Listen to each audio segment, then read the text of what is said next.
This isn't. Sorry. This is the hot seat. This is the hot seat, and in the hot seat.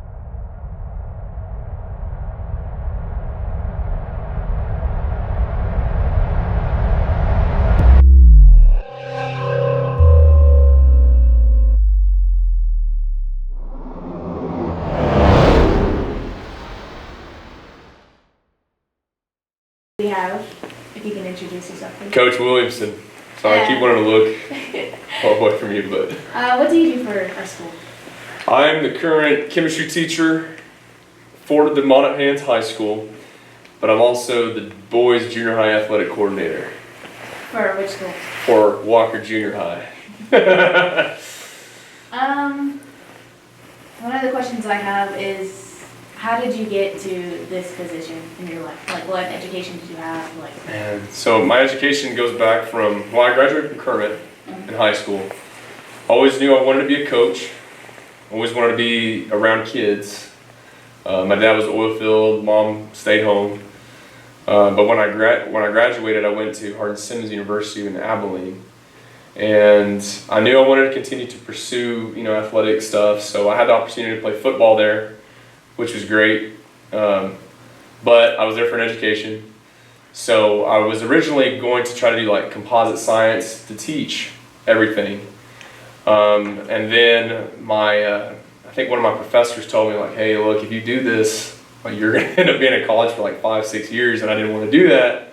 So she convinced me to get a degree in biology and a minor in chemistry, which is a lot easier, and then I could take an emergency exam to become a teacher. So I did that, and I graduated 4 years. I met my wife there, and then we went to Friendship, which is where she needed to go to get her master's at Texas Tech. And then I taught and coached at Friendship for 3 years. And then we got pregnant with our first child, who he's 3 now. And then we had the opportunity to move to Monahans. And we've been here ever since. This is my 4th year now here in Monty. It's going by fast, but it's been a good move. It's been a good move for my family. So that's how I've gotten to this position that I am today. Was chemistry always your plan for like teaching, or did you just specifically want to do like coaching? Man, no, I always wanted to teach as well, but I love chemistry. And in college, I absolutely loved it. Even though I struggled with it, I didn't have a really good foundation in it in high school, but I loved it. I loved organic chemistry. I love how the elements worked and how you can react things and make things blow up. And then I taught biology and IPC in Lubbock, and then when I got here, the position open was chemistry, and I was like, man, I need to take that. So I took it and ran with it, and it's just been a total blast. So. Can you describe your coaching philosophy and approach to working with middle school students in football? Yeah, my approach is to get everybody to the high school. It is always my approach and philosophy, and to develop them as much as possible before they get to high school. And I don't always get every kid. Not every kid is going to get to the high school. That's just part of it, and it's kind of sad as you do it, but I think my philosophy is to give every kid a chance and to provide them with some type of foundation and encouragement to get them to the high school, to see them play on the varsity level one day, and also just be a good, to teach them good leadership qualities and, how to not back down from adversity and things like that. I really see kids' hearts, and I just really want them to be successful in what they do, and I think the junior high is a good place to start. Yeah. Because if it weren't for you, my brother wouldn't be in football. Yeah, well, yeah, I had the opportunity to coach your brother, and he's a great kid, and it's awesome now to see what he's doing now and doing for the team. So, yeah. Next question I have is, how do you motivate your students in both teaching and coaching? Oh man, I have a lot of energy. Yeah. And I'm really loud sometimes. And that's just my personality, and sometimes I let that, get out of control sometimes. But I really try to not just yell at kids, but I try to find what works for them, and because every kid is different. So some kids may respond to me talking like this, Yeah.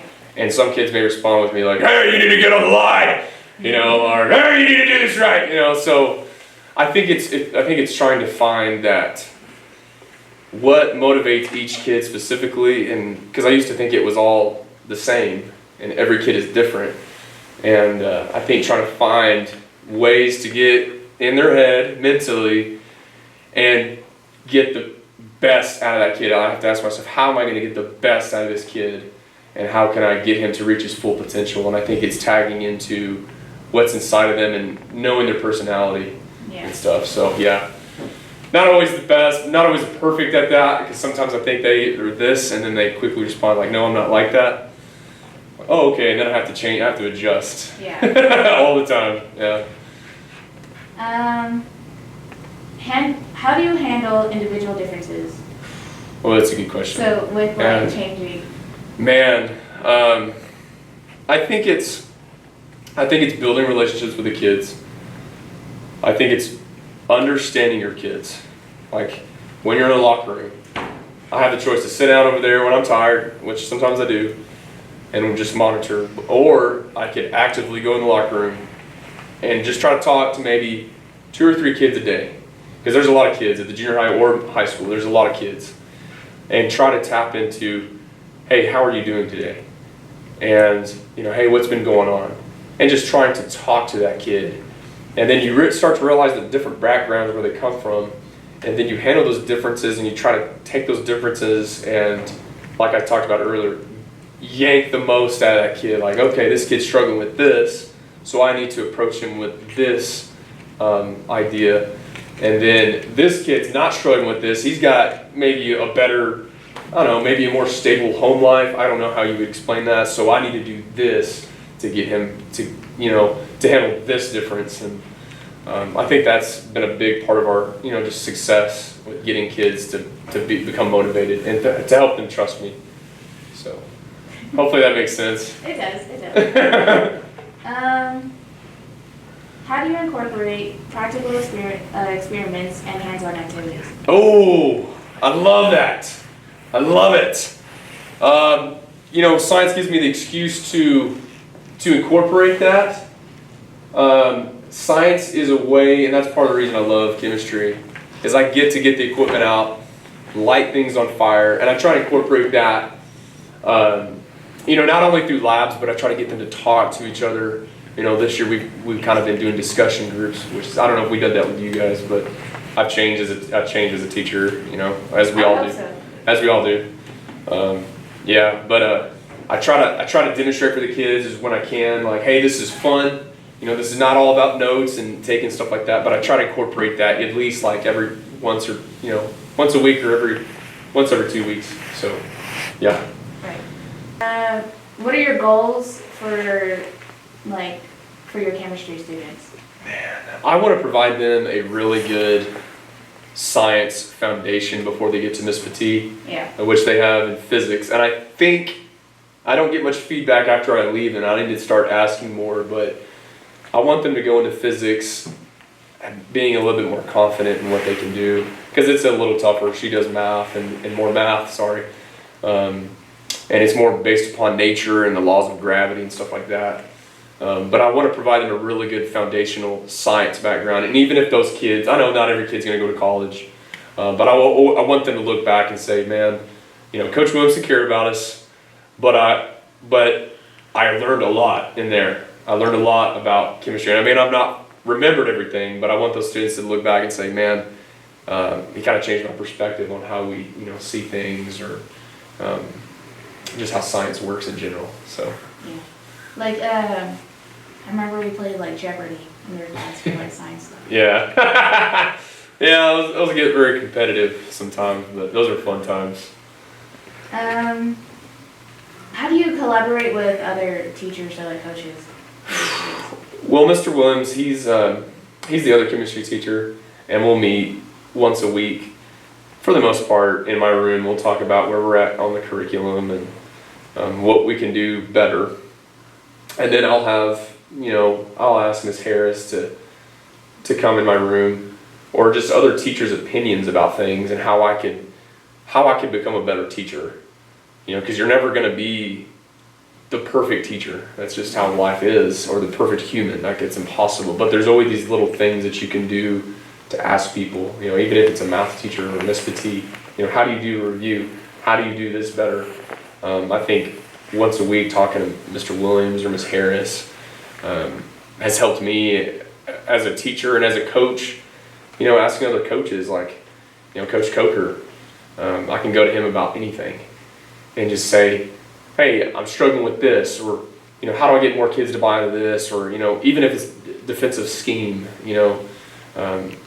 it's being able to ask, hey, I need help, and reach out, and that's going to help you, become a better person, better teacher, a better leader. Right. So, yeah, I think that's how I collaborate. I just like to ask questions to people. So, yeah. The best thing we can take from others is their ideas. Yeah, no doubt. Do your hobbies and interests align with your teaching effort? I like mowing my lawn. I like throwing fertilizer on my lawn. That contains nitrogen. I like to play guitar. That's not really anything with chemistry or coaching. I like to exercise. Yeah. When I have the time. Football season, not so much. I like hide in a cave because I'm just constantly doing something. But I like to exercise and get outside. Other hobbies, maybe sometimes I like to make bread. That's chemistry. I get into making bread sometimes. My wife loves it when I start making bread. But yeah, that's as much as that goes. Yeah, so I guess a little bit. Yeah.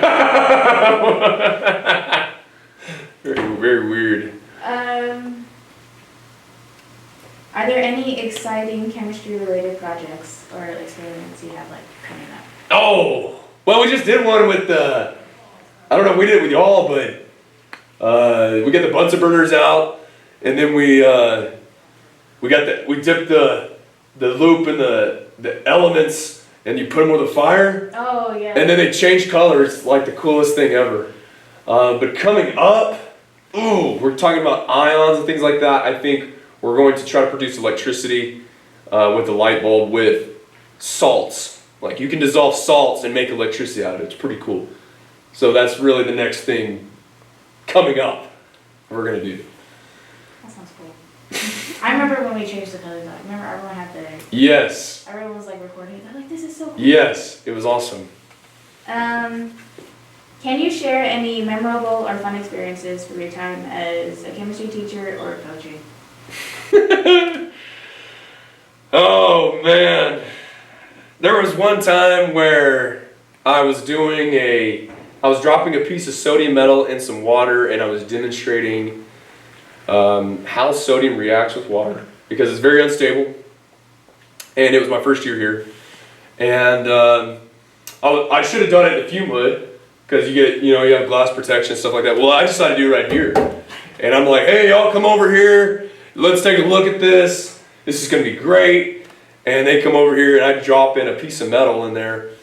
And, I thought it was just going to do a tiny spark, because I did it in the class prior to that. And then it just goes boom, like it explodes. And I was lucky that it didn't get in anybody's hair or anything like that. That stuff was going everywhere. And I felt really bad. But that was a fun memory. The kids loved it. They're like, woo! This is awesome, fireworks show. But from then on out, I did it in there. So, coaching-wise, man, that's a good memory. There's a ton of good memories. I think it's when our kids are in 7th grade and they lose, to a team that's like maybe 30 points. Yeah. And then we come back in 8th grade and then we whoop them. That's I think when we